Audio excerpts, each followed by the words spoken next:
آقای مسئول محترمی که الان حرفای منو داری گوش میدی، تهران نشستی و حرفای منو داری گوش میدی، من به نمایندگی به جرئت دارم بهت میگم، به نمایندگی از تمام میوه‌فروشای ایران دارم باهات صحبت میکنم، خواهش ازت میکنم اگه کاری از دستت برمیاد برای ما میوه‌فروشا، برای مردم با این قیمتای بالای میوه یک کاری بکن. اگه واقعا کاری از دستت در میاد، من تمام مشکلاتمون رو دارم بهت میگم، تازه شاید جزئی از مشکلات ما میوه‌فروشی‌ها باشه. این مشکلات رو بهت میگم، راه حلش هم بهت میگم که نشینی یک ساعت فکر کنی ببینی باید چی کار کنیم یا چی کار نکنیم. ازت خواهش میکنم تو رو قرآن خواهشن به این حرفای من گوش بده، این مشکلاتمون رو در نظر بگیر و راه حل کوچیکش رو راحت انجام بده. آقای محترم، این موز پریما از یک کشور خارجی داره میاد که همشون کافرن، مسلمون نیستن، اصلا اعتقاد ندارن، ولی اینقدر مردن با شرفن این 1 کیلو کارتونش رو موز وقتی میده تحویل 1 کیلو کارتونش رو کم میکنه از ما. من این موز خریدم کیلو 70,000 تومان، سبد تنهاشو که وزن کردم، این سبد تنهاش 1 کیلو و نیم وزنشه، یعنی این سبد تنهاش 100,000 تومان برای من در اومده. ازت دارم خواهش میکنم ببین کجای دنیا طرف موزو خریده رسیده مغازش هنوز نفروخته 100,000 تومان تو ضرره. من دارم حساب میکنم این موزو که من 70 خریدم سبد تنهاشو کم کنم 78,000 تومان برای من در اومده.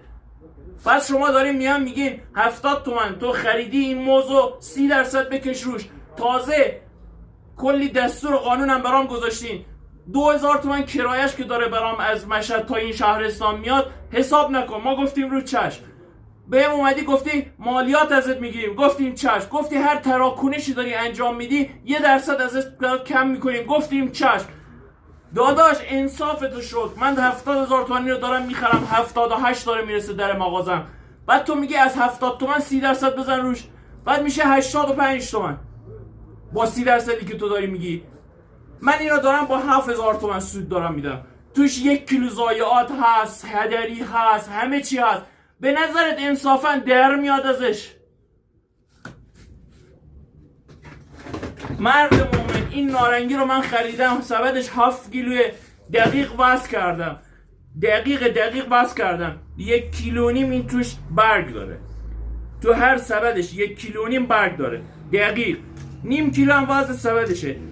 کیلوی 70,000 تومان این نارنگی رو خریدم، یعنی 140,000 تومان من فقط هنوز نفروخته تو ضررم. بعد من اینو در 70 خریدم، 140 تومن که بهش اضافه کنم میشه 85,000 تومن، این برام در اومده اینجا رسیده.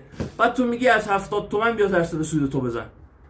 انصافتو شک، من از این تو ضررم مرد حساب. کجای دنیا رو دیدی میوه رو بخرن یا اون جنس کاسب جنسش رو بخره بیاره در مغازش، بعد بذاره جلوی مشتریش بگه هنوز نفروخته، از این سبد من 140,000 تومن تو ضررم. یه خورده بیا فکر کن، یه خورده بیا انصاف داشته باش، مرد باش. اون لقمه اینی که میبری سر سفره مادر پدرت زن و بچت بذار حلال باشه، ازت خواهش میکنم. یه خورده بیا به فکر من کاسب باش، به فکر اون مشتری داخلی. آقای مسئول محترم که تو تهرانی، داداش گلم واقعا این کار اگه از دستت برمیاد تو رو قرآن یک کاری بکن. به اینجامون رسیده داداش، به اینجامون رسیده، یعنی واقعا هم از مردم تو گرونی میوه، هم از ما تو ضایعات و تو بالا رفتن قیمت ها، و واقعا درصدی که واقعا نمیتونیم بکشیم. به خدا رحمم میاد به اون مردم که بهمون بکشن. کشاورزم الان همونجور شده، قیمتاش خیلی رفته بالا، کویدش رفته بالا، سمش رفته بالا، کارگریش رفته بالا، اونم رحمش اومده پایین، بعد مجبوره تو این سبد اینقدر ضایعات بذاره. بابا یه خورده انصاف داشته باشید، یه فکری برای ما بردارین. من راه حلش هم بهت میگم، این سبد موز تو میخوای تنها کاری که بکنی یه جلسه میخوای بذاری تمام رئیسای تمام میادین و کل کشور رو میخوای جمع کنی، بهشون یه دستور عمل بدی، بگی آقا سبدای موز که میاد سبدش باید کم بشه برای اون مشتری که میخواد بیاد بخره. مثل موزای خارجی چه فرقی ما با اونا داریم؟ ما که مسلمونیم، آخه از اونا که مسلمون تریم به در ظاهر. این نارنگی یه قانون بذار، آقا رئیس اتحادیه میدون وقتی نارنگی داره میاد میدون یا اون میوه‌ای که داره میاد میدون، مثلا گلابی میاد توش 1 کیلو کاغذ داره، نمیدونم انگور میاد، خودم وزن کردم 1 کیلو نیم توش کاغذ داشته. وقتی یه همچین موردی رو میبینین جریمش کنین، که اون سورتینگی که داره اونجا گلابی میزنه نارنگی میزنه این کار رو انجام نده. وقتی یک بار دو بار جریمهشون بکنی دیگه این کار انجام نمیشه. میخوای همین دستور رو فقط به رئیسای میدونا بدی، فقط همین دستور رو میخوای بدی.